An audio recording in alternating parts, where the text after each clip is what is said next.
¿Qué le parece si oramos? Padre, te damos muchas gracias por este día, por la oportunidad de reunirnos en tu casa.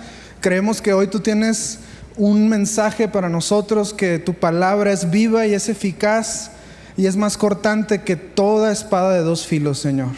Queremos pedirte oídos para oírte y queremos pedirte corazones y una tierra fértil, Señor, en donde pueda sembrarse la semilla de tu palabra. Te lo pedimos en el nombre de Jesús. Amén.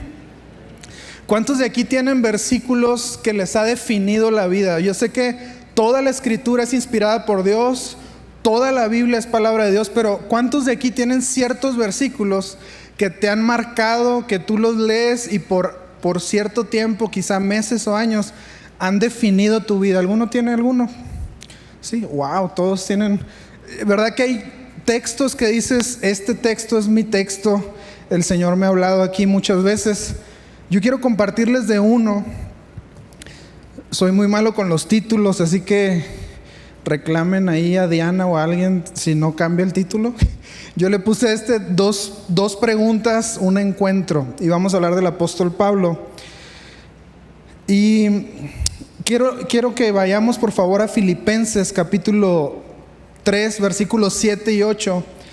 Este pasaje es uno de esos pasajes que les decía ahorita que han definido mi vida, que han marcado mi vida. ¿Listo? Ok. Cuando lo tenga, diga listo. Filipenses 3, 7 y 8. ¿Ya estamos ahí? ¿Sí? Ok. Vamos a leer. Dice, pero cuántas cosas. ¿Quién está hablando aquí para empezar? El apóstol Pablo. Y le está hablando a los filipenses, ¿sí? Y les está escribiendo desde la cárcel. Esta es una de las cartas que se llaman cartas de la cautividad o carta en las prisiones, porque Pablo estaba escribiendo desde la cárcel. Y dice, pero cuantas cosas eran para mi ganancia, lo estoy leyendo en la Reina Valera, las he estimado como pérdida. ¿Por qué? Por amor de Cristo. Y ciertamente, dice, aún estimo todas las cosas como pérdida por la excelencia del conocimiento de Cristo Jesús. ¿Por qué dice? Mi Señor, por amor del cual, ¿qué? Lo he perdido todo. Este pasaje, familia, es un pasaje que me ha marcado, es un pasaje que le he dado vueltas y vueltas. Lo he buscado en varias versiones, traducciones, y me impacta mucho cómo Pablo puede decir todo lo que para mí representaba cierta ganancia. De hecho, los términos que está usando aquí de ganancias y pérdidas, ¿alguien es contador por aquí? Aparte de mi esposa. ¿Sí? Contadores. El estado de ganancia, el estado de resultados de pérdidas y ganancias, sí sabemos de lo que estamos hablando. Pablo está usando estos términos aquí y dice, todo lo que para mí era ganancia, ahora lo estimo como pérdida. ¿Con tal de qué? De ganar a Cristo Jesús. Le está poniendo un valor muy alto a Jesús. Pero les voy a leer de poquito más atrás. Si quieren, acompáñenme a leer cuál era esta ganancia. O sea, ¿dónde estaba él parado? ¿Cuál es esto que para él era tan importante? Leemos desde el versículo 4. Dice, aunque yo tengo también de qué confiar en la carne, si alguno piensa que tiene que confiar en la carne, dice Pablo, ¿yo qué? Y yo más. Dice, circuncidado al 8º día, del linaje de Israel, de la tribu de Benjamín, hebreo de hebreos, en cuanto a la ley fariseo, en cuanto a celo, perseguidor de la iglesia, en cuanto a la justicia que es en la ley, irreprensible. Y luego ya viene el pasaje, dice, pero cuántas cosas, o sea, todo esto que acabamos de describir atrás, eran para mí ¿qué?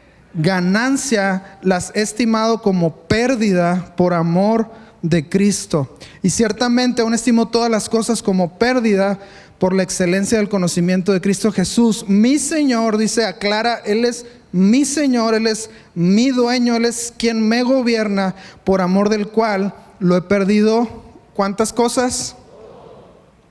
Todo. Y lo tengo por...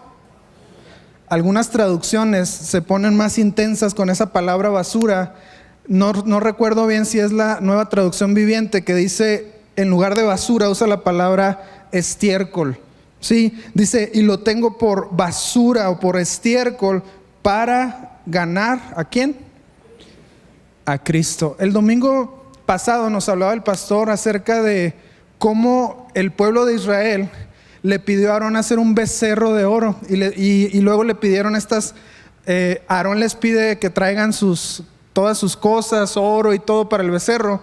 Pero él nos dijo algo muy importante. ¿Por qué la gente estaba buscando esto? ¿Qué es lo que querían obtener del becerro? ¿Una qué adentro?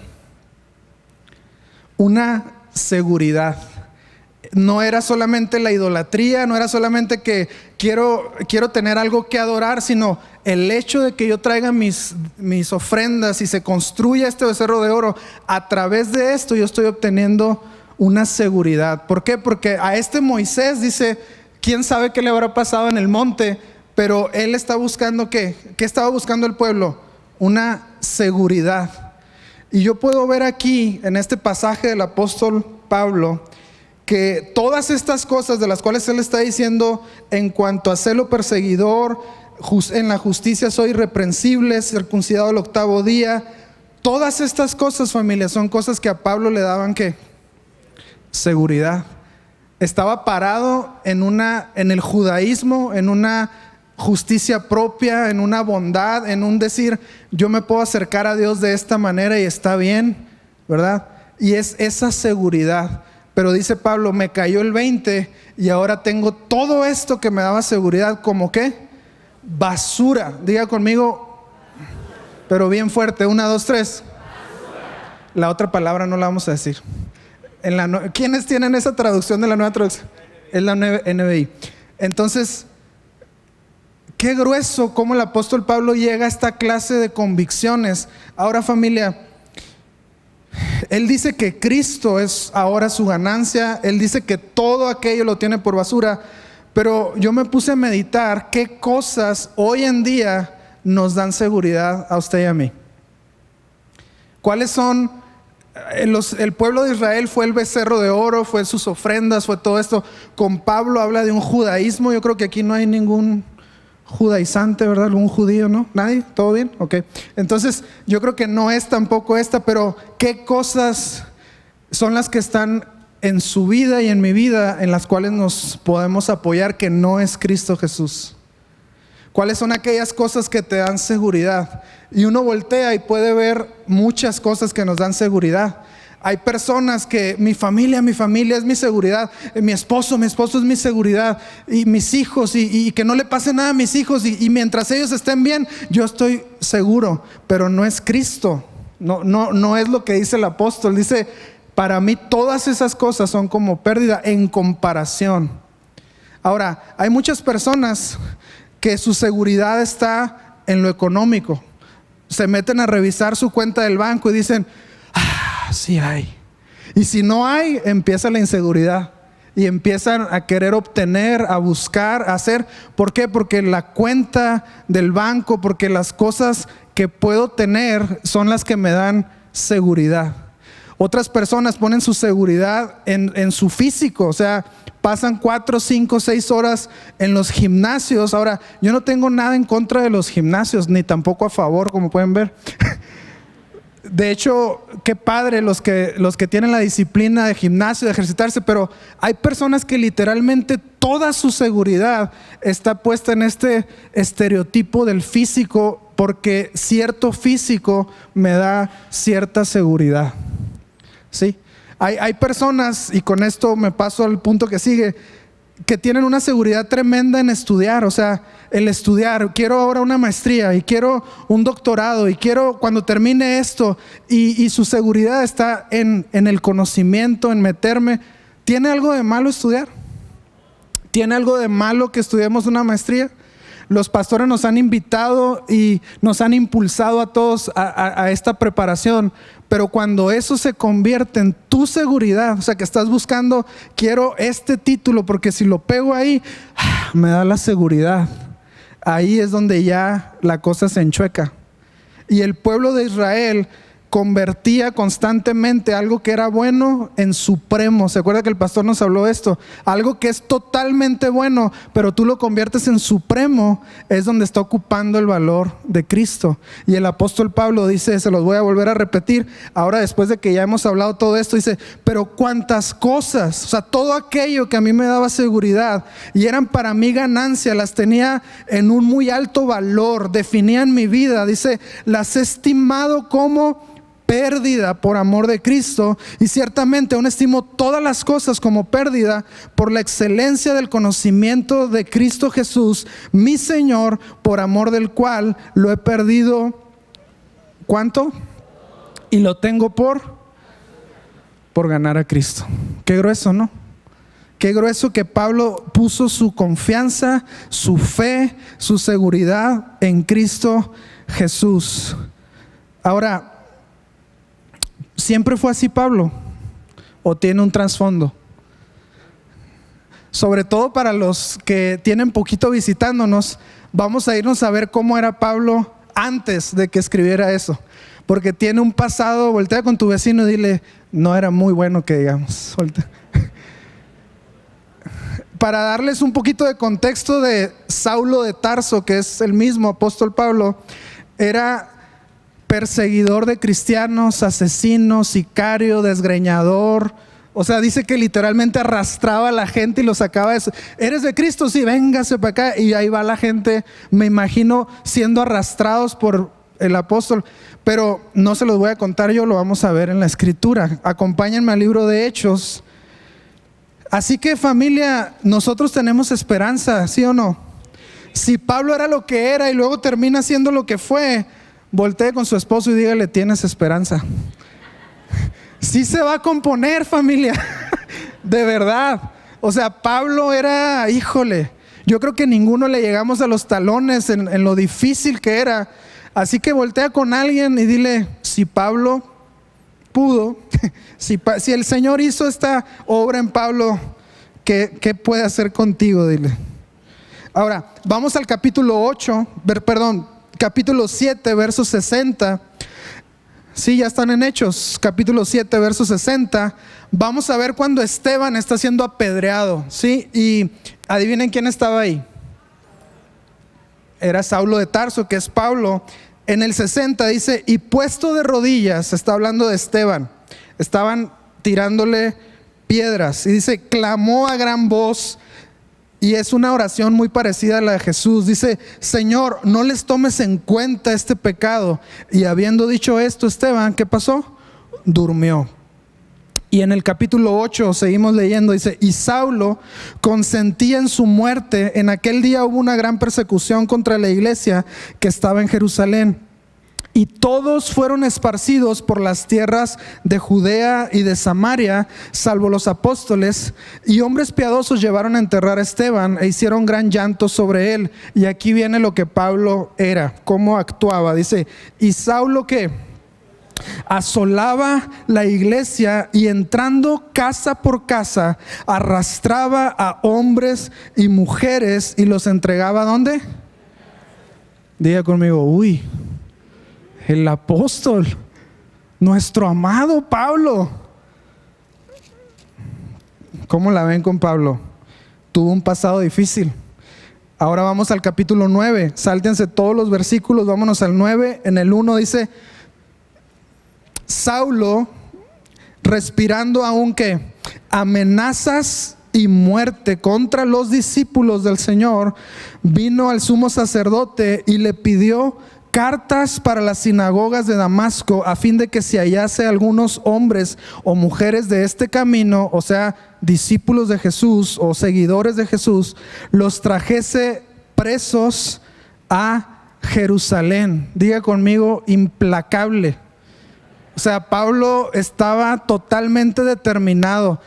Esto está mal, estos son unos herejes, estos no conocen a Dios, tengo que defender a Dios de Dios. Sí, tengo que defender a Dios de esta gente.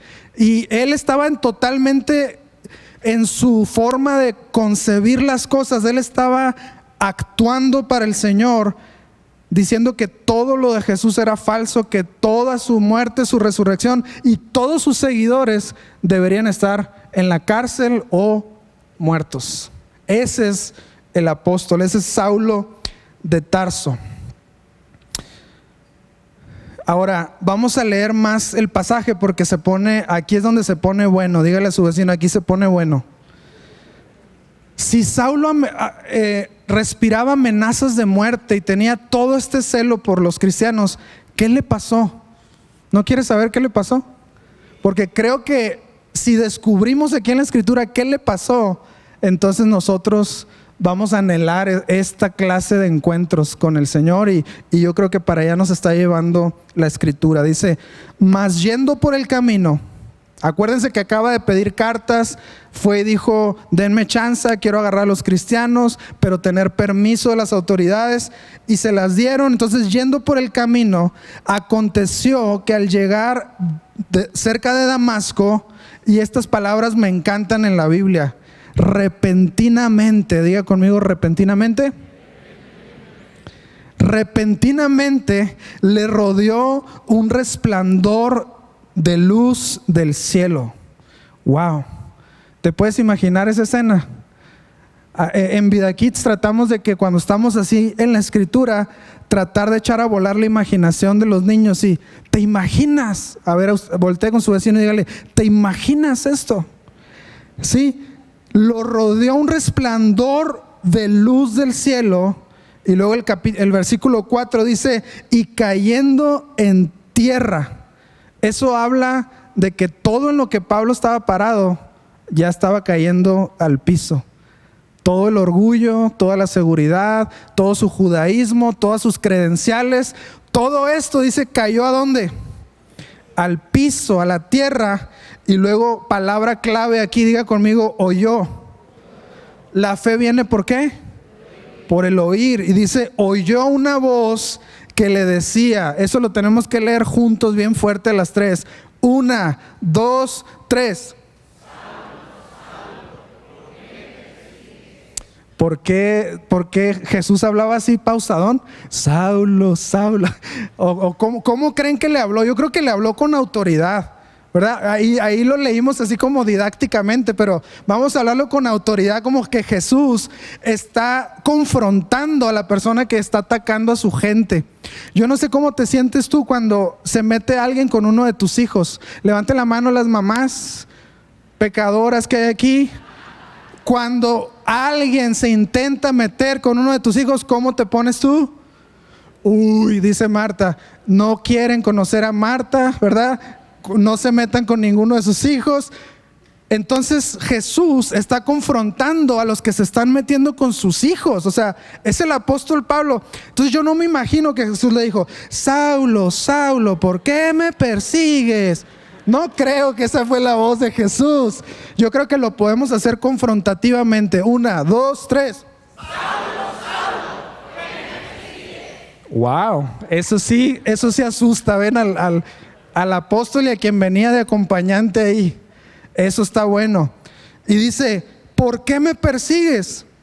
Y luego le dijo, y por eso este mensaje se llama, perdón por el título otra vez, ahí si ustedes tienen uno mejor pásenlo allá a producción. 2 preguntas, un encuentro. Las 2 preguntas claves del encuentro fueron, ¿quién eres, Señor?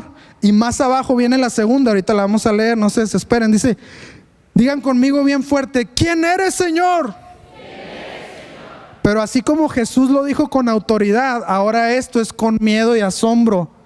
Y todos lo vamos a decir con ese miedo y asombro. Como que estamos en una clase de Vida Kids, ¿sí? Todos ya se identificaron. Muy bien, perfecto. 1, 2, 3. No, esa no se las creí. Sí, no. A ver, como que tienes miedo porque Jesús al que estás persiguiendo te dijo, Saulo, Saulo, ¿por qué me persigues? ¿Quién sabe dónde salió esa voz?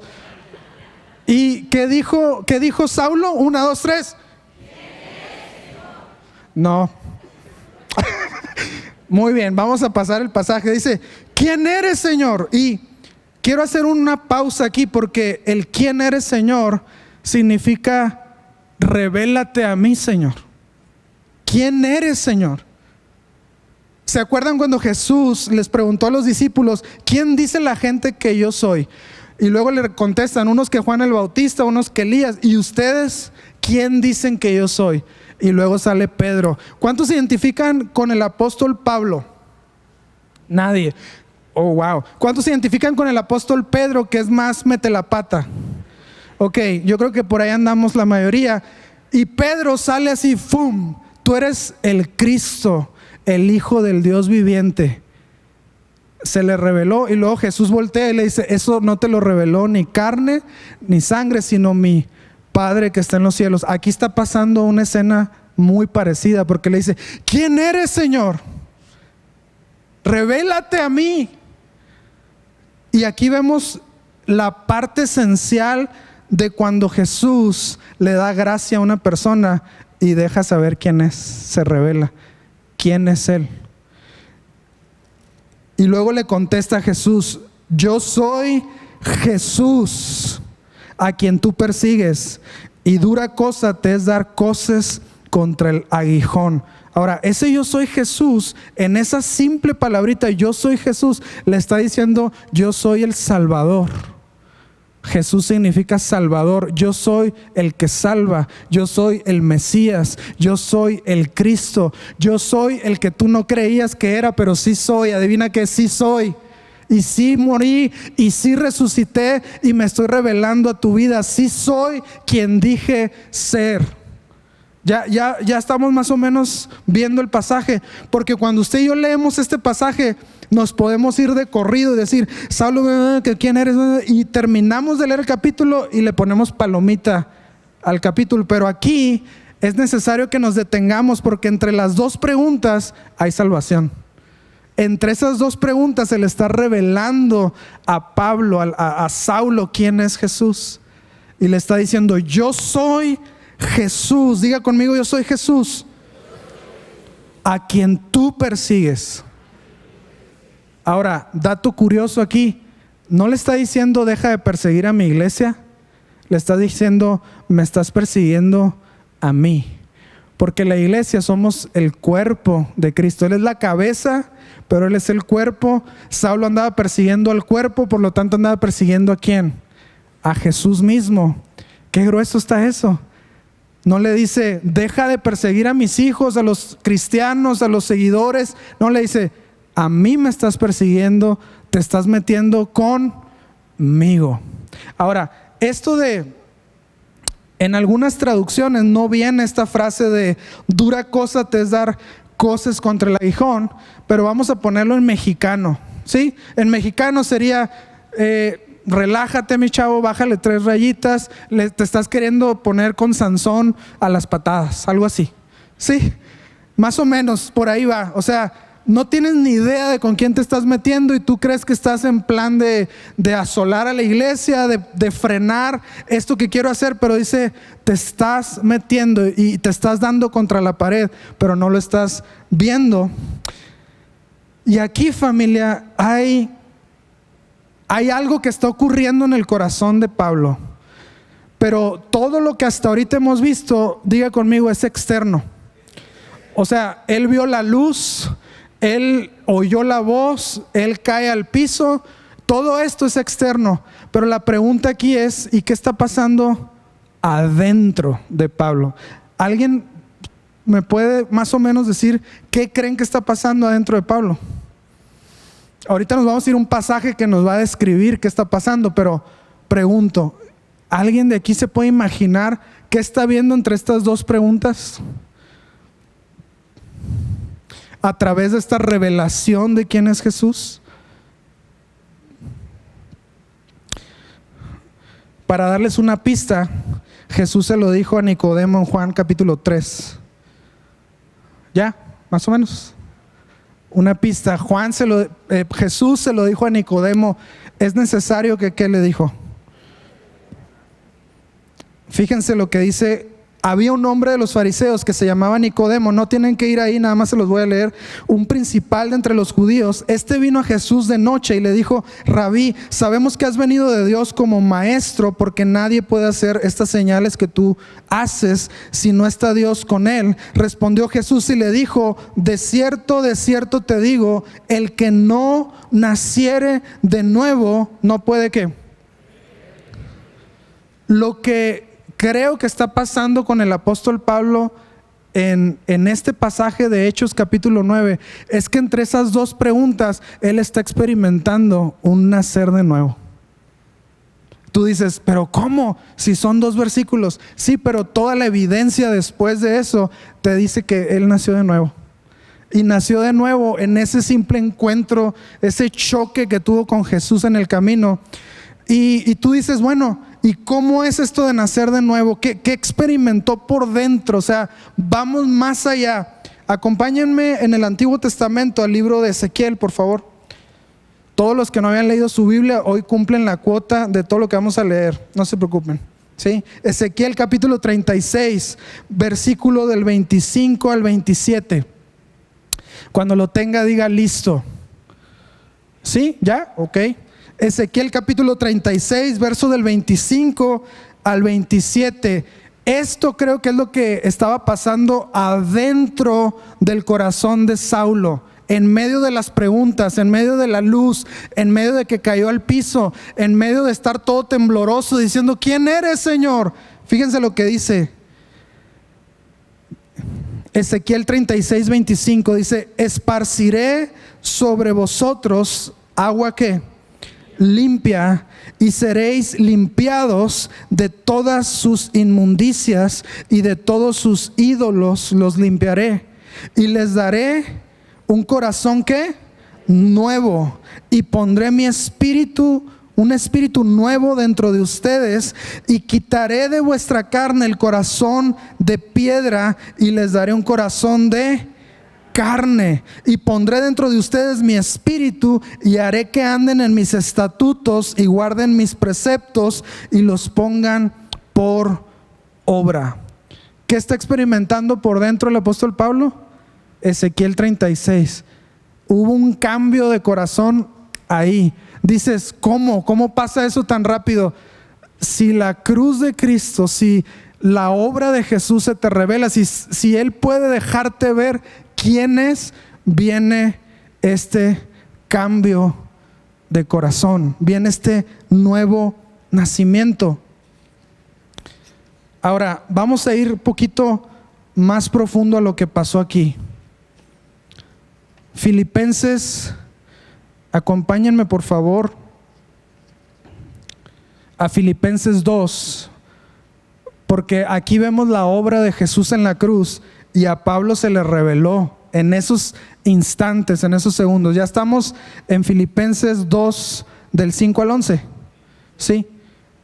Dice: haya pues en ustedes esta misma actitud que hubo también ¿en quién? En Cristo Jesús, el cual, aunque existía en forma de Dios, no consideró el ser igual a Dios como algo a que aferrarse, sino que se despojó a sí mismo, tomando forma de siervo, haciéndose semejante a los hombres, y hallándose en forma de hombre, se humilló él mismo, haciéndose obediente hasta la muerte, y muerte de cruz, por lo cual Dios también lo exaltó hasta lo sumo y le confirió el nombre que es sobre todo nombre, para que al nombre de Jesús se doble toda rodilla de los que están en el cielo y en la tierra y debajo de la tierra, y toda lengua confiese que Jesucristo es Señor, para gloria de Dios Padre. ¿Qué se le reveló entonces al apóstol ahí en esos fragmentos de segundos? Diga conmigo, la obra, pero fuerte, la obra de Jesús en la cruz. Él mismo escribió esto de Filipenses un capítulo atrás de donde estábamos ahorita. Él lo vio como en forma igual a Dios, pero dice, no estimó el ser igual a Dios. En algunas traducciones dice, renunció a sus privilegios divinos temporalmente. y adoptó la forma humana y vino a la tierra y bajó y se hizo como uno de nosotros y se hizo siervo, y no solamente siervo, sino que fue a la cruz, fue obediente hasta la muerte y muerte de cruz. Pablo en estos fragmentos de segundos está viendo lo que Cristo hizo por él en la cruz. Y mi pregunta para algunos de los que estamos aquí es: ¿ya se te reveló a ti la obra de la cruz? ¿Ya pudiste ver como Pablo pudo ver la obra de Jesús en la cruz? ¿Ya le dijiste, Señor, quién eres? Y de manera que se te muestre quién es y lo que hizo por ti y el sacrificio que puede perdonar todos tus pecados, de manera que tengas este encuentro que Pablo tuvo con él y te cambie y te revolucione completamente tu vida. Es pregunta. ¿Ya pasó esto contigo? Porque tú dices: no, a mí me gusta mucho la alabanza y venir aquí. Pero espérame, ¿ya se te reveló quién es Jesús? Esta es la pregunta. Ahora, todos los muchachos que aquí tocan fabuloso, a todos nos encanta, pero no se trata de música, ni de luces, ni de pantalla. Se trata de que si tú ya captaste la obra redentora, la gracia de Dios que puede perdonar tus pecados, que no tienes ningún acceso a Dios sino solo por el sacrificio, por la sangre, por las heridas, por los clavos, por la corona de espinas, por todo aquello que Él sufrió a favor tuyo. De eso se trata. Dices: no, me encantan los grupos Conexión, comemos mucha carne asada. A mí me encantan también los grupos Conexión, pero no se trata de la carne asada, ni se trata de tener solamente una comunión. Se trata de que si ya se te reveló la cruz de Cristo, de manera que tú dices: ¿quién eres, Señor? ¿Han escuchado a los pastores cuando nos han contado que están enfrente de la escritura? Probablemente a algunos de ustedes ya les ha pasado, a mí me ha pasado. Estás en la escritura y lees algo que ¡pum!, te pega y la tienes que cerrar, y volteas y le dices: ¿quién eres, Señor? ¿A quién le ha pasado aquí? De eso se trata, familia. La revelación de quién es Jesús es lo único que te puede transformar. Es lo que transformó al apóstol Pablo, a Saulo. Ahora, voy a irme a Gálatas, no tienen que buscarlo, yo se los leo. Pero es muy interesante ver que la obra de la cruz y la gracia de Dios y la salvación no depende de nosotros, familia. No depende de mí.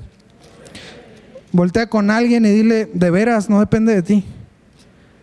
Pero díselo así con injundia: en serio, tú no puedes hacer nada para ganarte la salvación. Ahora, Gálatas capítulo 1, verso 16, pero se los voy a leer desde el 14, desde el 13, dice: porque ya habéis oído acerca de mí, está hablando Pablo otra vez, porque ya habéis oído acerca de mi conducta en otro tiempo en el judaísmo, que perseguía sobremanera la iglesia de Dios y la asolaba. Y en el judaísmo aventajaba a muchos de mis contemporáneos en mi nación, siendo mucho más celoso de las tradiciones que mis padres. Pero cuando agradó a Dios, diga conmigo: pero cuando agradó a Dios. Pero cuando agradó a Dios, que me apartó desde el vientre de mi madre y me llamó por su gracia, revelar a su Hijo en mí para que yo le predicase entre los gentiles. ¿De quién depende la gracia? ¿De quién depende la salvación? ¿Qué dijo Pablo? Cuando a Dios le agradó revelar a su Hijo en mí. ¿Cuándo fue esto, familia? Hechos capítulo 9, entre las dos preguntas: ¿quién eres, Señor? ¡Pum!, se le revela quién es Jesús. Cuando a Dios le agradó revelar a su Hijo en mí.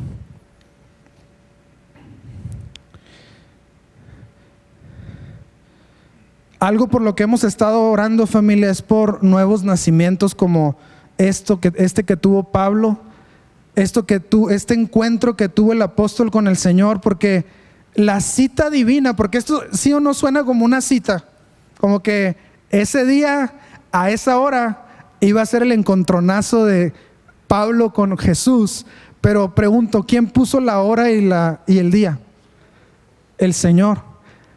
Y yo creo que el Señor ha puesto esta hora y este día para que muchos que todavía no han tenido esta clase de encuentro, esto que describe Ezequiel 36, un nuevo corazón que viene de cuando entiendes, se te revela quién es Jesús, lo que hizo en la cruz por mí, y luego viene esta transformación, se te quita el corazón de piedra, se te pone un corazón de carne, y este es el nuevo nacimiento, familia.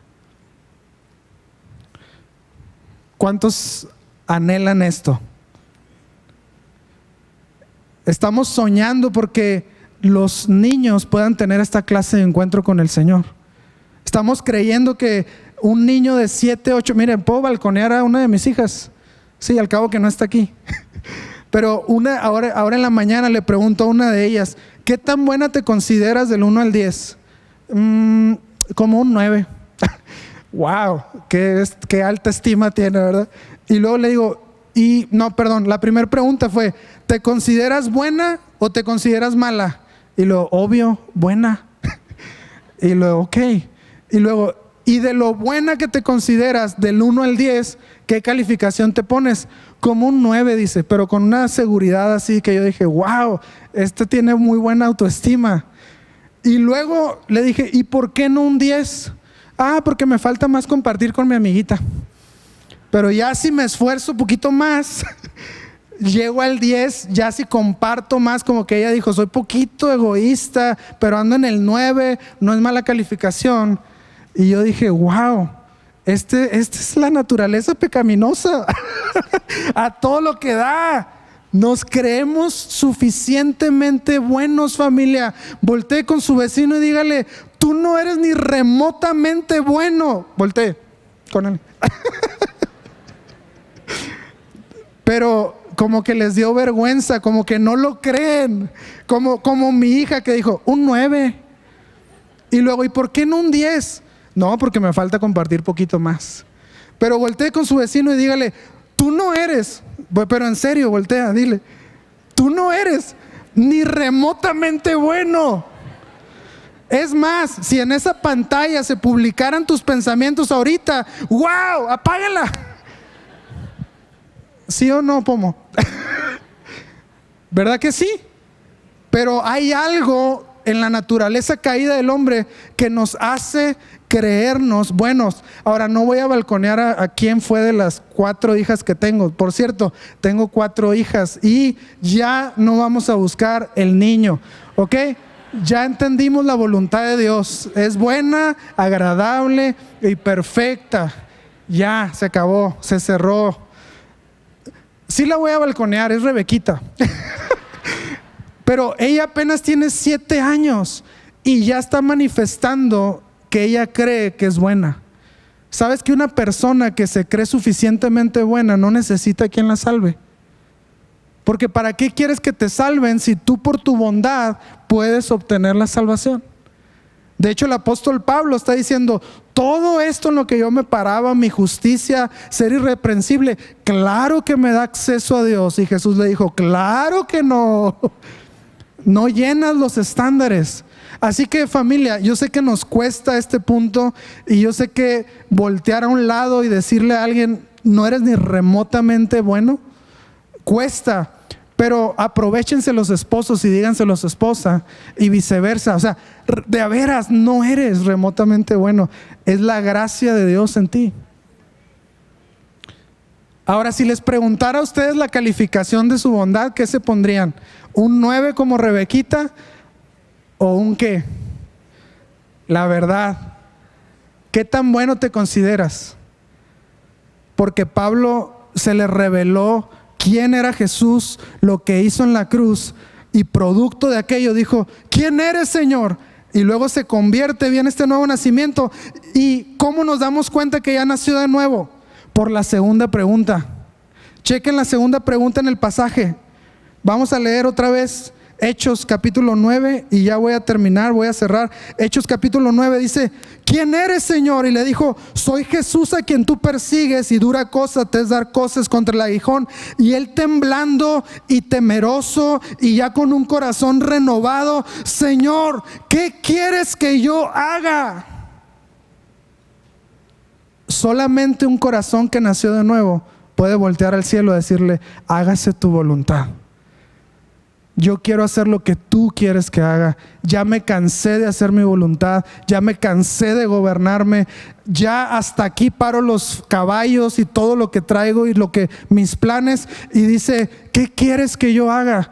¿Cómo oró Jesús? Padre nuestro que estás en los cielos, santificado sea tu nombre. Venga tu reino. Hágase tu voluntad. Aquí lo estamos viendo en el apóstol Pablo. ¿Qué quieres que haga, Señor? Ya nació de nuevo, este ya algo le pasó. Ezequiel 36, se le dio el corazón que puede orar: ¿qué quieres, Señor, que yo haga? Y estamos creyendo y soñando porque se levanten adolescentes de esta comunidad y jóvenes que dicen: ¿quién eres, Señor? Y Dios se les revela, Jesús se les revela en la cruz. Y luego, segundo y resultado de aquello, dicen: ¿qué quieres que yo haga? No sé cuántos de ustedes recuerdan el testimonio de nuestro pastor, del pastor Enrique, pero el encuentro que él tuvo con Cristo se me hace muy parecido al encuentro que Pablo tuvo con Cristo. Solamente que ahí no había ni caballos o camellos, quién sabe en qué andaba, pero vía telefónica él escucha y voltea al cielo y le dice: ¿quién eres, Señor? Y se le revela la humildad de Jesús. Puede ver un rasgo del carácter del Señor. ¿Quién es Jesús? Y pum, se le da un nuevo corazón. Segunda pregunta que nace en el pastor es: Señor, ¿qué quieres que yo haga? Un nuevo corazón puede orar así. Quien no ha nacido de nuevo va a seguir haciendo su propia voluntad. Ahora mi pregunta para ustedes es: ¿cuáles son los frutos del apóstol al tener este encuentro con Jesús y decir: ¿quién eres, Señor? ¿Y qué quieres que haga? ¿Cuáles son los resultados que tú lees en la escritura de un hombre que tuvo esta clase de encuentros con Jesús? Que no tenemos la mayor parte del Nuevo Testamento escrita por él. Que no tenemos un hombre que estaba persiguiendo, encarcelando, matando cristianos y ahora nos está edificando y desde la cárcel nos escribe: y hermanos, regocijados en el Señor siempre. Y otra vez les digo: regocíjense. Que no tenemos a un Pablo dando abundante fruto por rendir su vida a Cristo Jesús. Que no tenemos a un pastor que 40 años después de haber rendido su vida a Cristo sigue dando fruto y fruto y fruto para el Señor. Que no quieres eso tú para tu vida, familia. O quieres ir a la siguiente carne asada del grupo Conexión sin que nada de esto te importe. Y que tú digas: no, es que está bien chido. Y no, pues, preparan unas barbacoas, que cállate la boca. Sí, pero si Cristo no se te ha revelado, es basura la barbacoa. Aquí tenemos reuniones súper chidas, familia. De veras, se los digo, no es como en cualquier iglesia. Aquí los músicos están pro. Un aplauso para los músicos. O sea, de verdad, le echan todos los kilos, ensayan toda la semana, le ponen toda la excelencia, pero eso no te salva. Que tú digas: me encanta venir aquí porque cantan y se siente muy bonito, como que... Eso no te salva, familia. La revelación de la obra de Jesús en la cruz, muriendo por tus pecados, te hace que tengas este nuevo nacimiento y digas: ¿qué quieres que haga, Señor? Y yo creo que es una oración constante de los pastores. A pesar de que ya pasaron 40 años, ellos siguen orando: ¿y ahora qué sigue, Señor? ¿Y ahora qué sigue, Señor? Y el Señor les sigue dando y diciendo: sigue esto, sigue esto, sigue esto. ¿Y hasta cuándo? Yo no sé hasta cuándo, porque tienen a su pastor que es Wayne Myers, que tiene 100 años y sigue haciendo congresos. Así que yo no sé hasta cuándo va a terminar él. ¿Y qué sigue, Señor? ¿Y qué sigue, Señor? Familia, ¿qué no quieres eso para nuestros adolescentes? ¿Qué no quieres que un adolescente pueda decir: he visto a Cristo Jesús, por amor del cual lo he perdido todo, y todo lo que en este mundo me pongan enfrente es basura con tal de ganar a Cristo? ¿Que no quieres ver un adolescente de 13, 15, 16 años con esa determinación que dice: todas las cosas que el mundo me ofrezca son basura, con el incomparable valor de tener a Cristo, de apoyar su causa, de hacer su obra? ¿Que no quieres eso entre nosotros, familia? ¿O quieres que sigamos teniendo comuniones y carnes asadas y mucha convivencia, pero sin la obra de Jesús en nosotros? Yo creo que nosotros, familia, estamos ahorita siendo llamados a nacer de nuevo, a tener este encuentro con Cristo, que se nos revele quién es Él. Y yo quiero pedirte que te pongas de pie, nos pongamos de pie. Ahora, el pastor nos contó de una persona que duró 20 años o 15 años, no recuerdo, en vida abundante, congregándose. Ojo con lo que voy a decir, porque esto es muy fuerte, familia. Congregándose sin falta, o sea, cada domingo era constante. Ella estaba en el asunto de dar sus diezmos, sus ofrendas, fiel, servidora fiel. Tenía grupos conexión, o sea, todo, Florece, todas las cosas. Era cumplidora de las actividades, pero pasó como 15 años o 20 años hasta que el Señor, así como estamos ahorita, le hace un llamado a nacer de nuevo. Y ella no había nacido de nuevo, con todo y que daba sus diezmos, con todo y que asistía a todo, y que qué bonito, y que qué bonito, y sirviendo fielmente. Pero dice el pastor que el Señor le reveló: este domingo se convierte esta persona y tú le vas a predicar a ella. Y cuando el pastor hace el llamado de salvación, es la primera que viene aquí enfrente y dice: yo no he nacido de nuevo, yo quiero este nuevo corazón. Así que podemos tener tiempo aquí, familia, un mes, una semana o 15 años, y no has nacido de nuevo. ¿Que no quieres nacer de nuevo, familia? ¿No quieres un nuevo corazón? Un corazón que obedezca la voluntad de Dios, que le diga: ¿qué quieres que yo haga, Señor? Si tú eres esa persona que quieres hacer esto y nos visitas por primera vez, o tienes tiempo viniendo, pero nada de lo que acabamos de hablar has experimentado en tu vida, yo quiero pedirle a todos nosotros que cerremos nuestros ojos, y que si tú sabes que necesitas este nuevo nacimiento, levantes tu mano. Sea que vengas por primera vez, o sea que tengas ya tiempo, y que no te dé pena, porque necesitamos, familia, este encuentro con Jesús y con la obra de la cruz que nos transforme por completo. Veo algunas manos levantadas, veo varias manos levantadas. El Señor te quiere dar un nuevo corazón. Él hizo la cita hoy contigo, así como la hizo con el apóstol camino a Damasco. Todos aquellos que ya han experimentado este nuevo nacimiento, ¿por qué no acompañamos a estas personas? Y vamos a repetir en voz bien fuerte y bien alto, familia: Señor Jesús, hoy reconozco que no soy ni remotamente bueno, que te he desobedecido, que he hecho mi propia voluntad. No le rindo cuentas a nadie, ni a ti. Perdóname. Hoy puedo ver que lo que sufriste en la cruz, que esas heridas, que esa corona de espinas, que esos látigos que rompieron en pedazos tu espalda, lo hiciste por amor a mí. Hoy me arrepiento y te pido que te reveles a mí. ¿Quién eres, Señor? ¿Quién eres, Señor? Revélate a mí, Jesús. Quiero este nuevo corazón. Quiero este nuevo nacimiento, el cual leímos en Ezequiel 36. En el nombre de Jesús. Amén.